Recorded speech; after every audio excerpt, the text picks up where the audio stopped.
আজ 2025 সালে উত্তর গোলার্ধে বছরের সবচেয়ে ছোট দিন এবং সবচেয়ে বড় রাত। জ্যোতি বৈজ্ঞানিক শীত অয়নান্ত শুরু হয় এই দিনের মধ্য দিয়েই। অনেকেই অয়নান্তের দিনকেই প্রকৃত শীত শুরুর দিন মনে করেন। শীত অয়নান্ত আসলে কিন্তু পুরো দিন নয়, বরং এটি দিনের একটি নির্দিষ্ট মুহূর্ত। বাংলাদেশ সময় রোববার রাত 9:03 এই অয়নান্ত শুরু হওয়ার সঙ্গে সঙ্গে উত্তর গোলার্ধ সূর্য থেকে সবচেয়ে দূরে হেলতে শুরু করবে। এই দিনে সূর্য মকরক্রান্তি রেখার ঠিক ওপরে থাকায় দক্ষিণ গোলার্ধে দিন বড় ও রাত ছোট হয়। বিপরীতে উত্তর গোলার্ধে সূর্যের আলো সবচেয়ে কম পড়ায় দিন ছোট এবং রাত হয় দীর্ঘ। পৃথিবী তার নিজ অক্ষের ওপর প্রায় 23.5 ডিগ্রি কাত হয়ে থাকার কারণেই ঋতুর পরিবর্তন হয়।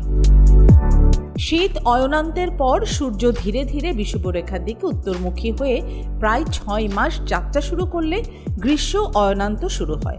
তখন সূর্য কর্কটক্রান্তি রেখার ওপর থাকায় উত্তর গোলার্ধে দিন হয় সবচেয়ে বড়।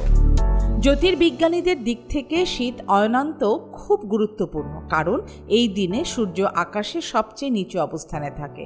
জানুয়ারি মাসে পৃথিবী সূর্যের সবচেয়ে কাছাকাছি থাকে বলে তখন শীত অনুভূত হয়। ফারহান আহমেদ, আয়না টেলিভিশন।